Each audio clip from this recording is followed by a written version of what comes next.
மாற்றம் இல்லை. பகவான் நிச்சயமா அழகா உங்களுடைய பலம் தெரிஞ்சு தான் கொடுக்குறான். ஆட்டுக்கு வாழை அளந்து வச்சான்னு சொல்கிறாள், அவ்வளோதான். என்னென்ன உண்டோ, ஐயோ நான் ரொம்ப கஷ்டப்படுறேனே, நான் படாத பாடு பட்டேனே, என்னை இந்த பாடு படுத்திட்டாளே, இதுக்கெல்லாம் டைம் இல்லை யோசிக்கிறதுக்கு. இதெல்லாம் யோசிச்சாலும் வச்சுக்கோங்களேன் இன்னும் பலகீனமாவே. நம்ம நடந்தது கொஞ்சம், யோசித்து யோசித்து பலகீனமாகிறது தான் ரொம்ப ஜாஸ்தி. கீழே விழுந்திருப்போம், வலிக்கிறது. அன்றைக்கி மட்டும் கொஞ்சம் பார்த்து நடந்துட்டு இருந்தால் வலிக்காமல் இருந்திருக்கும் அப்படி நினச்சா இன்னும் வலி ஜாஸ்தி ஆகும். சரி விழுந்துட்டோம், வலிக்கிறது, கிருஷ்ணா வலியை சரி பண்ணு, அவ்வளோதான். இதுதான் வாழ்க்கை. சும்மா சும்மா சும்மா கடந்த காலங்கள் அப்படி பரடின்னு இருந்தாலும் ஒரு பிரயோஜனம் இல்லை.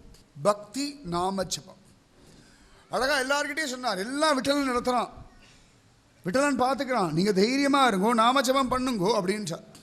எல்லாரும் நாமஜபம் பண்ணுறா, நிறைய ஜனங்களை பக்தியில் கொண்டு வரார். அப்படியே பார்த்தார் ஞானேஸ்வரர். 22 வயசு 22 வயசு அவருக்கு என்னமோ தோணிடுத்து, போதும் லோக வாழ்க்கைன்னு தோணி போயிடுத்து. 22 வயசில் வாழ ஆரம்பிக்கிற வயசு. 22 வயசில் சந்த் ஞானேஸ்வருக்கு தோணி போயிடுதான், போதுமே விட்டலா. ஏன்னா ஜனங்கள்லாம் பக்தி ஞான வைராக்கியத்தோட மற்ற விஷயங்களே கேட்டுருக்கா. நான் பாட்டுக்கு ஜீவ சமாதியில் உக்காந்துண்டு இவாளுக்காக தியானம் பண்ணுறேன், நாம ஜபம் பண்ணுறேன். இங்கே வரவாளுக்கெல்லாம் சமாதானம், சாந்தி, பக்தியான வைராக்கியம் உண்டாகணும் அப்படின்னு மனசில் நினச்சிண்டார். விட்டலன் கிட்ட கேட்டார். விட்டலன் சரின்னுட்டான். சமயத்தை இப்படி தான் பண்ணிடுவான் பகவான்.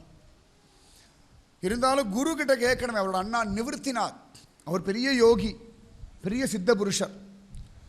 அவராக நினச்சா அப்படி சரீரத்தை விட்டுட்டு போகிறவர்.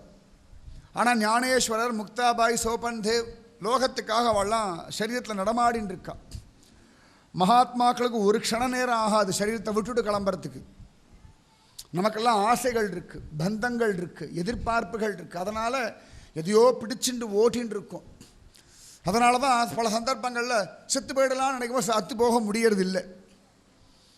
அதே பீஷ்மர்லாம் இச்சா மிருத்தி நினச்ச போது மரணம் அடையக்கூடிய பலம் அவர் மனசில் இருந்தது. ஏன்னா பந்த பாசங்கள் கிடையாது, பகவானுக்காக வாழ்ந்துட்டு இருக்கா. அதனால் நிவர்த்திநாத் கிட்ட கேட்டார், ரகசியத்தை கேட்டார். சோபன் தேவ், முக்தா பாயிலாம் இல்லா சமயம், அண்ணா எனக்கு தெரிஞ்சு நான் வந்த காரியம் முடிச்சுட்டேன்னு நினைக்கிறேன், நீங்கள் உத்தரவு கொடுத்தா என்ன ஜீவசமாதி அடையலான்னு தீர்மானமோ அப்படின்னார். குருவாச்ச ஞானேஸ்வர் சொன்னார், நீங்கள் சொன்னேன்னா மட்டும்தான், உங்களுக்கு கடன் பட்டிருக்கேன், நீங்கள் ஒரு வார்த்தை சொல்லுங்கோ, நான் எதுவும் இல்லைன்னுட்டார். நிவர்த்திநாத் சிரிச்சார். விட்டலன் என்ன சொன்னான் அப்படின்னார். விட்டலன் கேட்டால் குருவை கேளுன்றார், குருவை கேட்டால் விட்டலனை கேளுன்றார். விட்டலன் என்ன சொன்னான்னார், எனக்கு ஓகேப்பா, குரு ஓகேனா ஓகேன்னுட்டார். குரு சொல்லியாச்சுன்னா அப்படின்னுட்டார். உடனே நிவர்த்திநாத் சிரிச்சார். அப்போ விட்டலன் சரின்னுட்டானா? விட்டலன் சரின்னா எனக்கும் சரின்னுட்டார். வேண்டான்னு சொல்லப்படாதா? வேண்டான்னு சொல்லப்படாதா? 22 வயசு தானே, அழகு பார்க்குறோமே, அழகு, அழகான சரீரம், ரொம்ப சமத்து. 4 பேரும் சமத்து. நிவர்த்திநாத், ஞானேஸ்வரர், சோபன் தேவ், முக்தாபாய், வா 4 பேரும் மறக்கவே மறக்காது. எங்கே 4 இனிமேல் பார்த்தாலும் ஜெய் போலோ ஞானேஸ்வர் மகாராஜ் கி, ஜெய் போலோ நிவர்த்திநாத் மகாராஜ் கி, ஜெய் போலோ சோபன் தேவ் மகாராஜ் கி, ஜெய் போலோ முக்தாபாய் தேவி கி. இந்த 4 பேரும் 4 வேதம் மாதிரி, ராம லக்ஷ்மண பரத சத்ருகுண 4 பேர் மாதிரி, தர்மார்த்த காம மோக்ஷம் 4 பேர் மாதிரி அழகாக அந்த 4 பேரும் ஜம்முன்னு வந்துட்டார்கள். ஞானேஸ்வரர் அண்ணா காலில் விழுந்தார். அண்ணா உங்களுக்கு ஒன்றும் வருத்தம் இல்லையே அப்படின்னார். நிவர்த்தினார் சிரிச்சார். உனக்கு எது சுகமோ அது எனக்கு சுகண்டான்ட்டார். குருக்கு எதிராக சுகம்னா சிஷ்யாளுடைய சுகம் தன் சுகம். சிஷ்யாளுக்கு எது சுகம் அப்படின்னா பகவானுடைய சுகம். அதான், வேற என்ன சுகம் இருக்கு லோகத்தில்? உலகத்தில் நம்ம நினச்சிட்டு இருக்கோம், நம்ம நிறைய வாங்கி வாங்கி வச்சு அனுபவிக்கிற சுகமா? கொடுக்கறது தான் சுகம். இந்த கொடுக்குற சுகம் இருக்குது பாருங்க. நிஜமாக அம்மாவான பிறகு ஒரு தனி சுகம் வரும். ஏன்னு கேட்டால் அது வரைக்கும் தனக்கு வச்சுன்றதெல்லாம் இப்போ குழந்தைக்கு குழந்தைக்கு குழந்தைக்கு குழந்தைக்கு சுகம், கல்யாணம் ஆனால் ஒரு சுகம். ஏன்னா தன் சரீரம் முதற்கொண்டு, மனசு முதற்கொண்டு, தன் நேரம் முதற்கொண்டு, வாழ்க்கை முதற்கொண்டு இன்னொருத்தருக்காக அர்ப்பணிப்பு. இந்த அர்ப்பணிக்கிறது ஒரு சுகம். நீ கூட ஜீயரை பார்த்தேன், நம் ஜீயர் நாங்கள் கொண்டு போன படம் திருப்பி எங்களுக்கே கொடுத்தார். நான் சொன்னேன், சுவாமி போதும் சுவாமி, ஏற்கனவே பண்ணுற கிருபை தாங்கலை. ஜிஆர் சுவாமி சொன்னார், கொடுக்கறது சுகம். எல்லாத்தையும் அப்படி அவன் ரூபமாக பார்த்து கொடுத்துனே இருந்தோம்னா அவன் எவ்வளோ கொடுக்குறான் சொல்கிறார் சுவாமி. நான் எல்லாத்தையும் கொடுத்துட்டு அவனுக்காக வந்தேன். இப்போ என்னடா சுவாமி அவன் திருப்படி வாரத்தை நான் வச்சுருக்கான். எனக்கு அவனுடைய பல்லக்கில் என்ன அழிச்சுட்டு போகிறான், எனக்கு சாமரம் வீசினான், இதோ தாமரப்பூ கொடுக்குறான். அவனுக்கு கொடுத்துட்டோம் அப்படின்னா ஏதானும் ஒன்று கிடச்சிட்டே இருக்கு பாருங்க. அதான்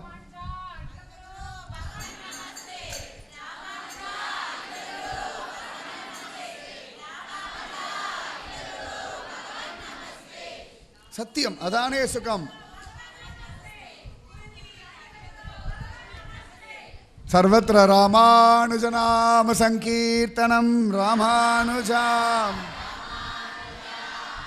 அப்போ பரம சுகம் சொல்லிட்டார் நிவர்த்தினார். குழந்தை உனக்காக தான்ப்பா நான் இருக்கேன், நீ என்ன சொல்கிறியோன்னார்.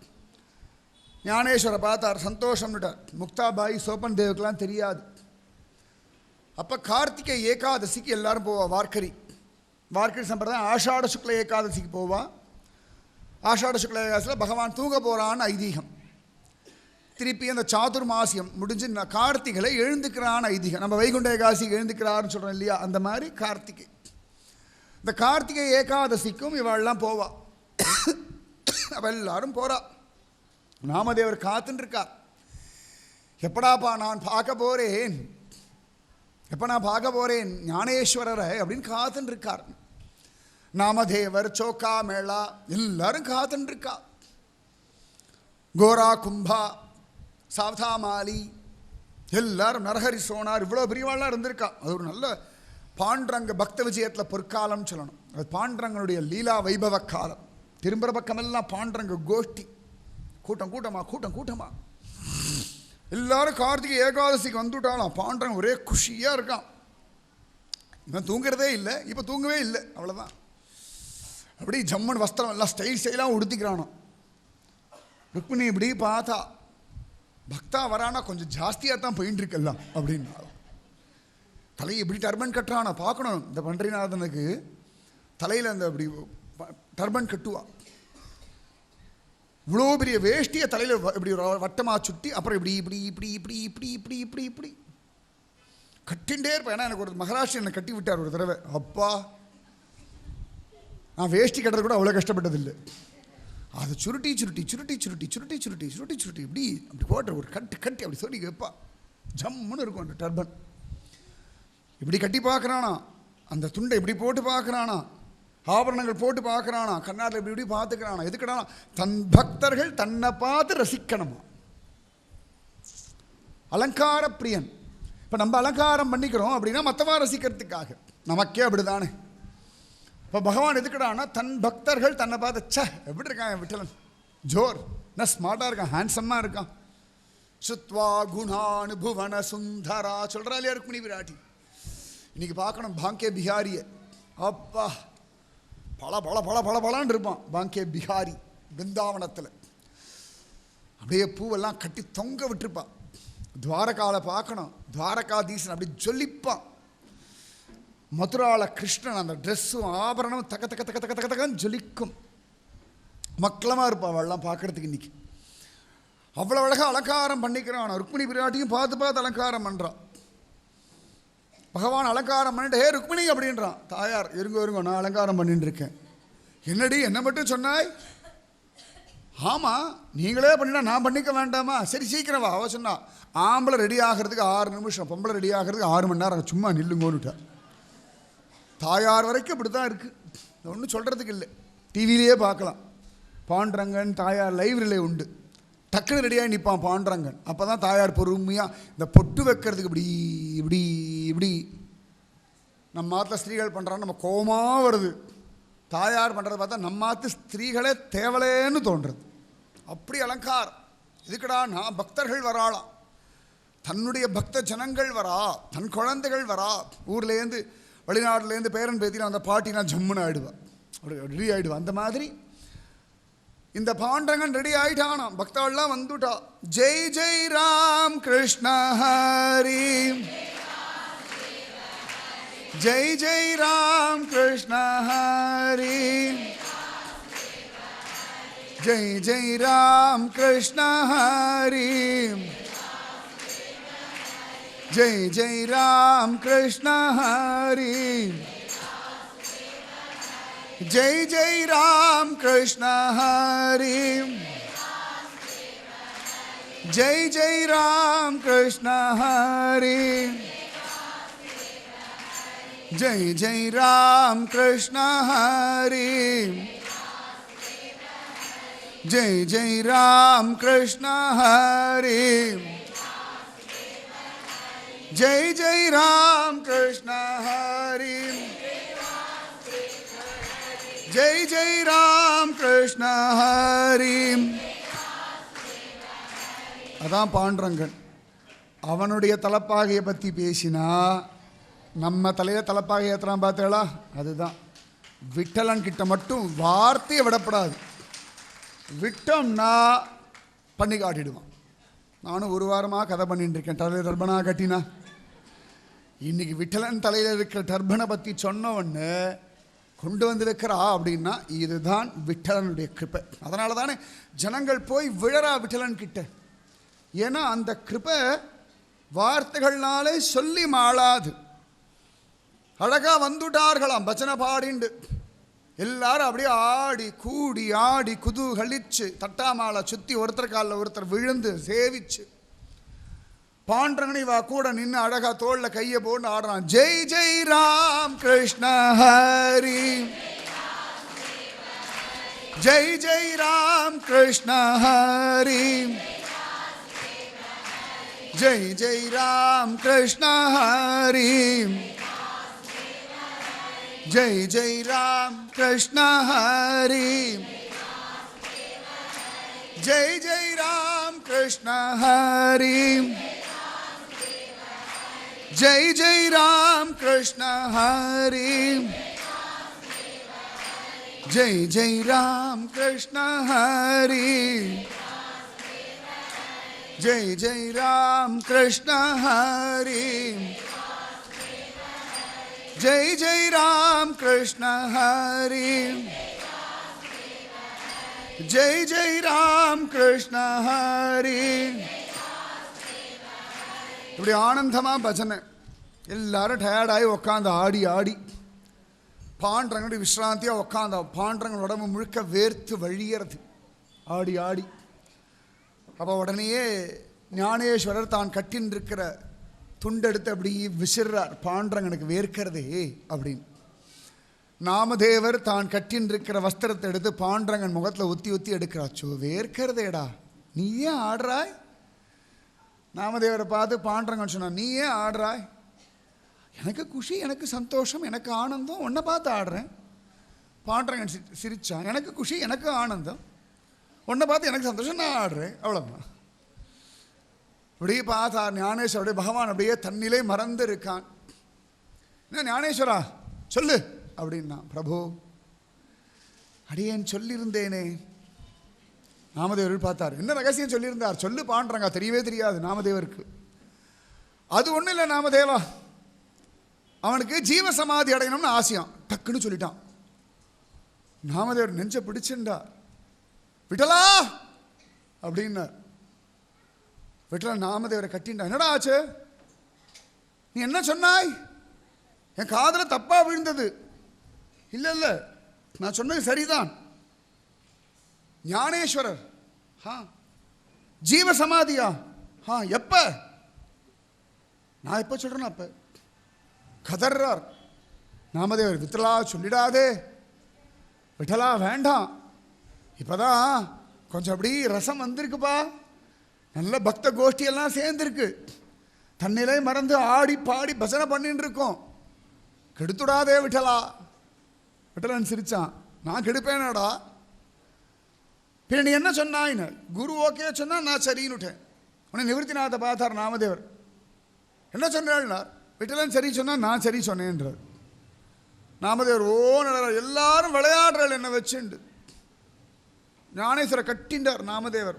குழந்தை மாதிரி அழறார்.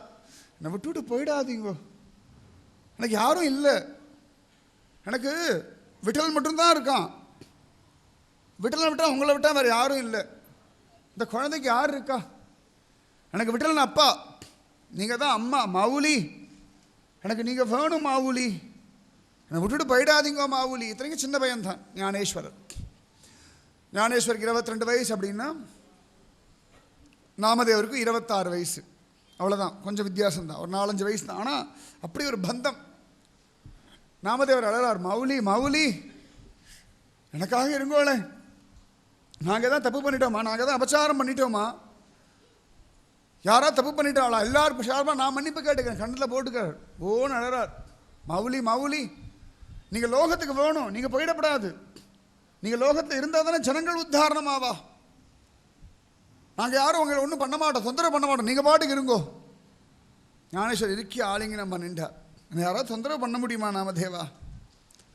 உங்களால் தான் இவ்வளோ வருஷமாக நான் இருந்தேன் ஞானேஸ்வரன், உங்களால் தான் இவ்வளவு நாளாவது நான் இருந்தேன்ப்பா, இப்போ மட்டும் என்ன அவசரம் போகிறதுக்கு? இல்லை, அது ஜீவ சமாதியில் உட்காந்து தியானம் பண்ணணும்.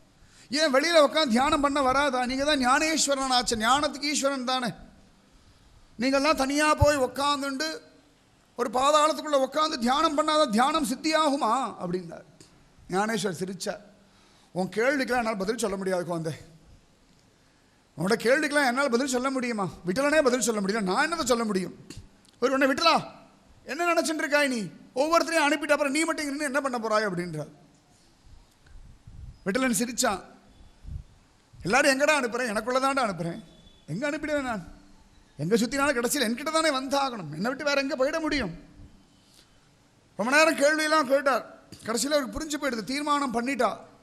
ஞானேஸ்வர், நிவர்த்திநாத், விட்டலன் 3 பேர் சேர்ந்து தீர்மானம் பண்ணிட்டா, இனிமேல் யாரும் மாற்ற முடியாது. கேட்டார் நாமதேவர், இன்னும் எத்தனை வருஷம் கழிச்சுன்னார். விட்டலன் சிரிச்சான். எத்தனை மாதம் கழிச்சுன்னு கேளுடா,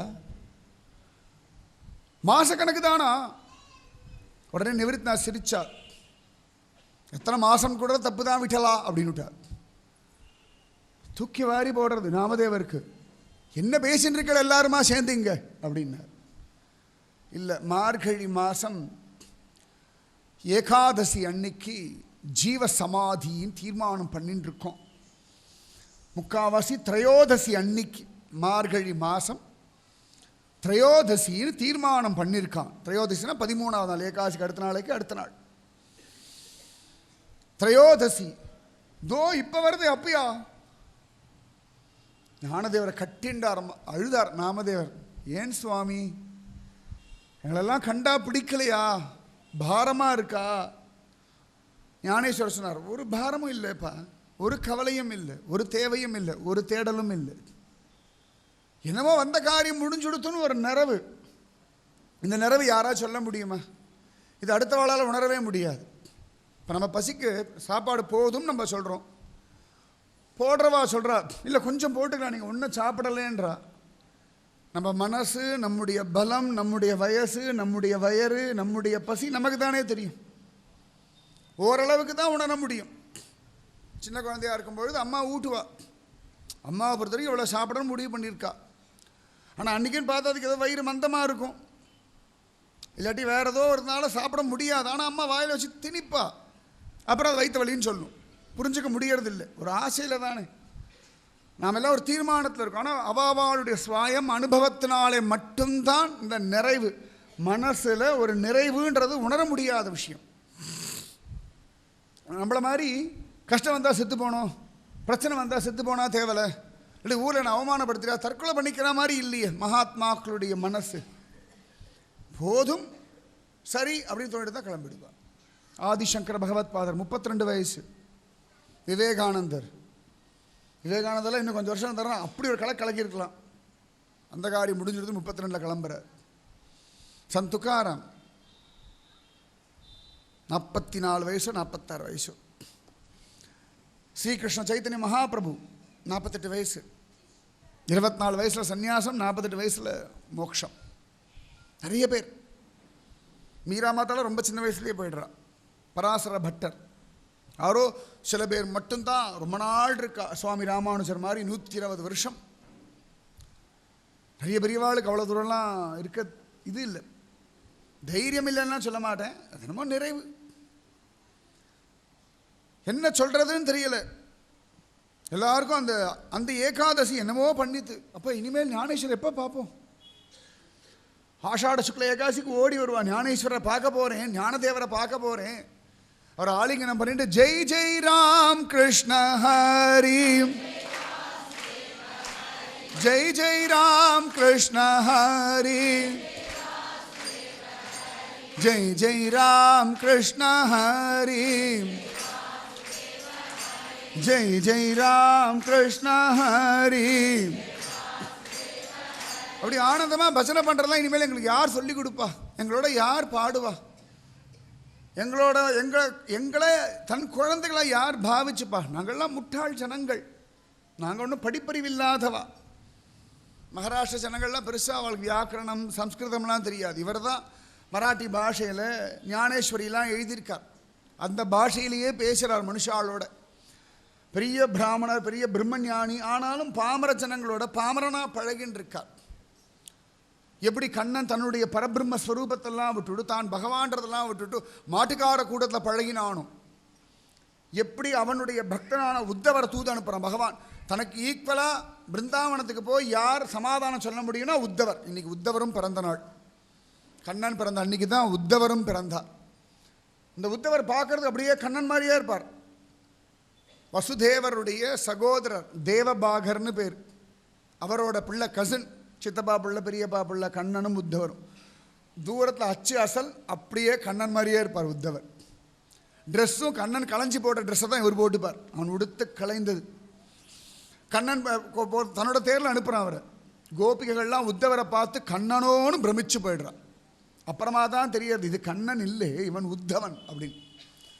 அந்த மாதிரி ஒரு ஞானேஸ்வரர், ஆச்சரியமாக ஒரு ஞானேஸ்வரர் உத்தவர் போல லோகத்தில் பதறது. வாளுக்கு என்ன சொல்கிறதுன்னு வாளுக்கு தெரியலை. பெரிய பெரிய ஆத்ம விஷயங்கள் தத்துவார்த்த விஷயங்கள்லாம் இவாளுக்கு புரியும்படியாக சொல்லி கொடுத்துருக்கார். பெரியவாச்சான் பிள்ளை மாதிரி. பெரியவாச்சான் பிள்ளைன்ற மகாத்மா தான் பிரபந்தத்துக்கெல்லாம் வியாக்கியானம் பண்ணார். அந்த பெரியவாச்சான் பிள்ளை பிறந்த நாளும் இன்னைக்கு தான்.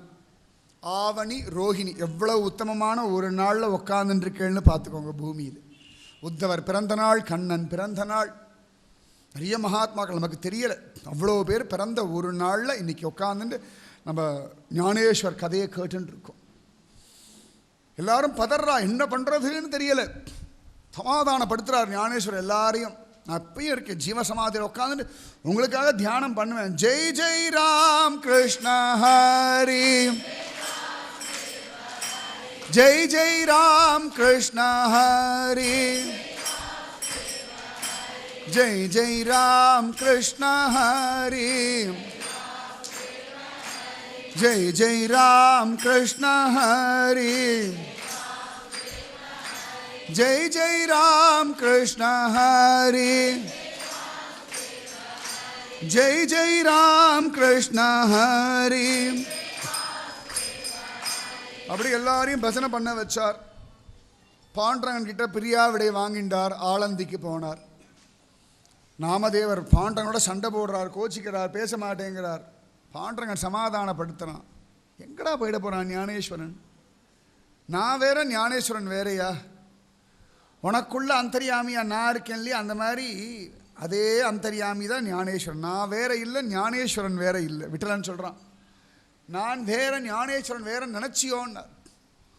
சொன்னார் நாமதேவர், உனக்கு எப்படியோ அந்த தத்துவம் வேதம்லாம் உன் கூட வச்சுக்கோ. எனக்கு மாவுளி வேற தான், மாவுளி வேற தான். அது மாவுளி மாதிரி உண்டா? மாவுளின்னா அம்மா, ஞானேஸ்வர் அம்மா. அம்மா தான், அம்மா அப்பா ரெண்டு பேரும் தான் குழந்தைக்கு காரணம். ஆனால் அம்மா வேறு தானே, ஒரு படி மேலே தான். அப்பாவோட குழந்தைக்கு யார் இடத்துல ரொம்ப உரிமை ஜாஸ்தின்னா அம்மா கிட்ட தானே. அப்பா கிட்ட உரிமையெல்லாம் உண்டு, மரியாதையெல்லாம் உண்டு. ஆனாலும் அம்மா போல வராதே, பெற்ற தாய் போல உண்டா லோகத்தில்? கதர்றார். அதுக்குள்ளே வரலாம் அப்படி பேசிட்டு இருக்கார். சமாதானம் ஆயின்னு இருக்கு. மார்கழி மாதம் வந்துடுத்து, தனுர் மாதம். மார்கழி திங்கள் மதி நிறைந்த நன்னாளால் நீராடப் போதுவீர் போதுமினோ நேரிழையீர். அழகா திரையோதசி வந்துடுத்து. பாண்டரங்கன் பார்த்தான், எல்லா பக்தாலையும் கூட்டுண்டு பாண்டரங்கன் ஆலந்திக்கு போகிறான். நாமதேவர், கோரா, கும்பர் நிறைய பக்தாளை கூப்பிட்டுண்டு பாண்டரங்கன் ஆலந்திக்கு போகிறான். மார்கழி மாதம் வைகுண்ட ஏகாதசி வரும். பகவான் சொன்னா, இந்த ஏகாதசி எனக்கு, அடுத்த ஏகாதசி உனக்கு, திரையோதசி அப்படின்னு சொல்லி அழகா வந்துட்டான். ஜெய் ஜெய் ராம் கிருஷ்ண ஹரி, ஜெய் ஜெய் ராம் கிருஷ்ண ஹரி, ஜெய் ஜெய் ராம் கிருஷ்ண ஹரி, ஜெய் ஜெய் ராம் கிருஷ்ண ஹரி, ஜெய் ஜெய் ராம் கிருஷ்ண ஹரி, ஜெய் ஜெய் ராம் கிருஷ்ண ஹரி. எப்பயுமே வார்க்கரி பஜனை பண்ணிட்டு எல்லாரும் பண்டரிபுரத்துக்கு வருவா. இப்போ பண்டரிபுரத்துலேயும் பஜனை பண்ணிட்டு எல்லாரும் ஆலந்தி போகிறா. இந்த பஜனைக்கு யாரா சர்தார்னு சொல்லுவாள்லாம். அந்த ஒரு வார்க்கரி சம்பிரதாயத்துக்கு ஒரு சீஃப் உண்டு, அந்த ஒரு கேங்காக கோஷ்டிக்கு. இப்போ யாரா சர்தார் அப்படின்னா விட்டலனே சர்தாரா. விட்டலன் தான் பாகவத வேஷம் போடு, மற்றவாளுக்கெல்லாம் தெரியலை இது விட்டலன்னு. நாமதேவர், கோரா, கும்பார் சில பேருக்கு தான் தெரியறதான். மற்றவாளுக்கெல்லாம் இவரும் ஒரு வார்க்கரி. இந்த வாசுதேவஹரி மாதிரி இவர் ஒரு வாசுதேவன். கேட்குற அவன் பேர், நான் என் பேர் விட்டல் பந்த் அப்படின்றான் பகவான். என் பேர் விட்டோபா. எல்லாருக்கும் இவனை பார்த்தா மாதிரி இருக்குது, புதுசாகவும் இருக்குது, பழகினா மாதிரி இருக்குது. புரியலை. மாயா லோலனாச்சே, மாமாயனாச்சே. ஏன்னா ராத்திரி அவதாரம் பண்ணுற சமயத்தை எல்லாரையும் தூங்க வச்சவனாச்சே. தூங்கப்படாது, இன்னைக்கு ராத்திரி தூங்கக்கூடாது. 12 மணிக்கு மேலே தூங்கிக்குவாங்க. கிச்சா பக்கத்தில் வச்சுட்டு குஞ்சு காலை பிடிச்சிண்டு கணத்தை கிள்ளிண்டு கிச்சா கிச்சா கிச்சா கிச்சான்னு சொல்லிட்டு தூங்கணும். அதுக்கு முன்னாடி தூங்கக்கூடாது, சரியா? 12 மணிக்கு நான் பான்னு எழுப்புவேன் தூங்கினா. அதுக்காக தூங்கப்படாது, தூங்கவே படாது. உத்திஷ்டத்தை ஜாகிரதை. இனிமேல் அஜ்ஞான தூக்கமே கிடையாது. இனிமேல் ஞானத்திலே தான் வாழணும். ஆச்சரியமா பாண்டரங்கன் ஆடிண்டு வரான். ஜெய் ஜெய் ராம் கிருஷ்ண ஹரி. எல்லாரும் ஜெய் ஜெய் ராம் கிருஷ்ண ஹரி, ஜெய் ஜெய் வாசுதேவ ஹரின்னு பாடுவா இல்லையா? அங்க நாமதேவர் ஜெய் ஜெய் ராம் கிருஷ்ண ஹரி. எல்லாரும் வாசுதேவ ஹரி சொன்னாலா, கிருஷ்ணன் விட்டலன் சொன்னான் ஜெய் ஜெய் ஞான தேவ ஹரி, ஜெய் ஜெய் ஞான தேவ ஹரி, ஜெய் ஜெய் ராம் கிருஷ்ண ஹரி, ஜெய் ஜெய் ராம் கிருஷ்ண ஹரி, ஜெய் ஜெய் ராம் கிருஷ்ண ஹரி, ஜெய் ஜெய் ராம் கிருஷ்ண ஹரி, ஜெய் ஜெய் ஞான தேவ ஹரி, ஜெய் ஜெய் ஞான தேவ ஹரி, ஜெய் ஜெய் ஞான தேவ ஹரி, ஜெய் ஜெய் ஞான தேவ ஹரி. விட்டலன் ஞான தேவ ஹரின்னு சொன்னவொடனே கோரா கும்பர் இவாள்லாம் பார்த்தா ஜெய் ஜெய் நாம தேவ ஹரி, ஜெய் ஜெய் ஞான தேவ ஹரி, ஜெய் ஜெய் ஞான தேவ ஹரி, ஜெய் ஜெய் நாம தேவ ஹரி, ஜெய் ஜெய் நாம தேவ ஹரி. நாமதேவர் பார்த்தார், இது எங்கேயோ போயிட்டு இருக்கு. ஜெய் ஜெய் ராம் கிருஷ்ண ஹரி, ஜெய் ஜெய் ராம் கிருஷ்ண ஹரி, ஜெய் ஜெய் ராம் கிருஷ்ண ஹரி, ஜெய் ஜெய் ராம் கிருஷ்ண ஹரி, ஜெய் ஜெய் ராம் கிருஷ்ண ஹரி, ஜெய் ஜெய் ராம் கிருஷ்ண ஹரி. இப்படி பஜனை பண்ணிண்டு பன்றிபுரத்திலேருந்து பாண்டுரங்கன் ருக்குமாயி எல்லாரும் வந்துட்டாளாம் ஆளந்திக்கு. ஞானேஸ்வரருக்கு ஒரே சந்தோஷம். நிவൃத்திநாத், சோபன்தேவ், முக்தாபாய் எல்லாம் பார்த்துட்டு இருக்கா. முக்தாபாய் ஞானேஸ்வர் கையை பிடிச்சுட்டே நிற்கிறது. அண்ணா அண்ணா அண்ணா அண்ணா அண்ணா அப்படின்னு. சோபன் தேவுக்கு என்ன சொல்கிறதுன்னு தெரியல. அப்படியே ஞானதேவர் தோளில் சாஞ்சின்னு இருக்கார். ஆச்சரியமா நிவൃத்திநாத் பார்த்தார். மூணு பேரும் அப்படி கட்டி பிடிச்சி நிற்கிறார். ஏன்னா அப்பா அம்மா அவர் தான். அப்பா அம்மா தேக தியாகம் பண்ணதுக்கப்புறமா நிவൃத்திநாத் தான் அப்பா அம்மாவாக இருக்கா. உலகத்தில் பெரிய கஷ்டம்னா நம்ம பார்த்து நம்ம வளர்த்த நம்ம குழந்தைகள் நம்ம கூட நமக்கு முன்னாடி போகிறத பார்க்குறது பெரிய துக்கம். அதுவும் குருவாக இருந்து சிஷ்யா போகிறத பார்க்கறது கஷ்டம். சிஷ்யாளாக இருந்து குரு போகிறத பார்க்குறதும் கஷ்டம். சிலதெல்லாம் ஒன்றும் தவிர்க்க முடியாத கஷ்டங்கள். ஆனால் நிவൃத்திநாத் பெரிய மகாத்மா, அதனால் சமாதானப்படுத்துகிறார். எல்லாரும் வந்துட்டா. அழகா ஏகாதசி அன்னைக்கு எல்லாருக்கும் சமாராதனை எல்லாம் பண்ணுறா. பாண்டரங்கனே பரிமாறுறான். நிறைய பேர் வந்துட்டா. ஞானேஸ்வரர் ஜீவ சமாதி அடைய போகிறார் அப்படின்னு எல்லாம் வந்து ஒரு 700-800 வருஷங்களுக்கு முன்னாடி நடந்த சம்பவங்கள் கிட்டத்தட்ட. அப்படியே ஆச்சரியமாக ஜோரா நிறைய பேர் வந்துவிட்டா. நிறைய பேர் ஞானேஸ்வரை பார்த்து பரிதவிக்கிறா. இந்த எருமையை வேதகானம் பாட வச்ச பார்த்தவாள்லாம் வந்துவிட்டா பிரதிஷ்டானபுரத்துலேருந்து. இப்பேற்பட்ட மகாத்மாவுக்கான நாம போய் பிரம்ம தத்துவத்தை சொல்லணும், உபன்யாசனம் பண்ணணும், உபநயனம் பண்ணணும்னு சொல்லி வச்சோம். ஐயோன்றா. அழகா ஏகாதசி அன்னைக்கு விரதம் இருந்தால் விடிய விடிய பஜனை எல்லாம் நடந்தது. எங்கள் சமாதியும் தீர்மானம் பண்ணா. இந்திரியாணி நதிக்கரையில் ஒரு சிவபெருமானுடைய கோவில் இருக்குது, சித்தேஸ்வர் கோவில். அந்த கோவிலில் அழகாக இவர் கேட்டார் ஞானேஸ்வரர் சிவபெருமானிடத்தில், நான் இங்கே ஓரத்தில் உட்காந்து தியானம் பண்ணட்டுமா அப்படின்னார். சிவபெருமான் சொன்னார், இதை விட பாக்கியம் எனக்கு என்னடா குழந்தை, வா அப்படின்னு விட்டார். எங்கள் இடம்னார் சிவபெருமான். இது ஒரு இடத்த காட்டி இந்த இடம்னார். அந்த இடத்துக்கு எப்படி போகிறதுன்னு தெரியலையே அப்படின்னார். யாருக்கும் தெரியல அந்த எப்படி போகிறது. கோவில் ஆச்சு, கோவிலை உடச்சின்னு எப்படி போகிறது.